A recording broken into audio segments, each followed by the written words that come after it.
Close circuit ক্যামেরার আওতায় আসছে পুরো চট্টগ্রাম মহানগর। ইতোমধ্যে ৯টি থানা এলাকায় ক্যামেরা স্থাপন শেষ, পর্যায়ক্রমে বসবে বাকিগুলোতেও। সিএমপি বলছে, অপরাধ দমন ও অপরাধী শনাক্তে এই উদ্যোগ বড় সহায়ক হবে।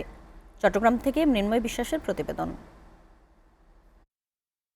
চট্টগ্রাম মহানগরের আইন শৃঙ্খলা পরিস্থিতির উন্নয়ন ও অপরাধ দমনে নগরীর গুরুত্বপূর্ণ এলাকাগুলোকে সিসিটিভি মনিটরিংয়ের আওতায় আনছে চট্টগ্রাম মেট্রোপলিটন পুলিশ সিএমপি। সমন্বিত মনিটরিং ব্যবস্থার আওতায় ইতোমধ্যে চট্টগ্রাম নগরীর ৯টি থানার গুরুত্বপূর্ণ পয়েন্টে সিসিটিভি ক্যামেরা স্থাপন করা হয়েছে।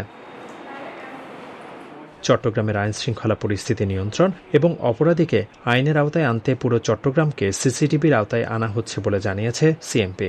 আইন শৃঙ্খলা পরিস্থিতি স্বাভাবিক রাখতে এবং চুরি ছিনতাই সহ বিভিন্ন অপরাধ দমনে এই ক্যামেরা গুরুত্বপূর্ণ ভূমিকা রাখবে বলে মনে করছেন সিএমপি কমিশনার। অপরাধ দমন এবং অপরাধ করার পরেও যাতে আমরা এটাকে ট্রেস করতে পারি, ডিটেক্ট করতে পারি, সেই লক্ষ্যকে সামনে রেখেই আমরা মূলত অপরাধপ্রবণ হটস্পটগুলোতেই আমরা ক্যামেরাগুলো ইনস্টল করেছি এবং আমরা আশা করছি যে এটা মহানগরীর অপরাধ দমনে গুরুত্বপূর্ণ ভূমিকা রাখবে।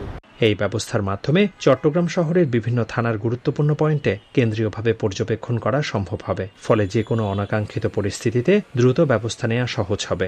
আমাদের সব থানাতেই মোটামুটি কিছু কিছু আছে। আমরা এখন নজর দিয়েছি যে সবগুলো থানাকে আমরা হটস্পট চিহ্নিত করেছি এবং পরে আমরা এগুলোকে সব থানাতে আরও ক্যামেরা বাড়াবো। আমরা সব থানাতে আমাদের কিছু কিছু আছে, হয়তো কোনো থানাতে কম আছে, কোনো থানায় বেশি আছে।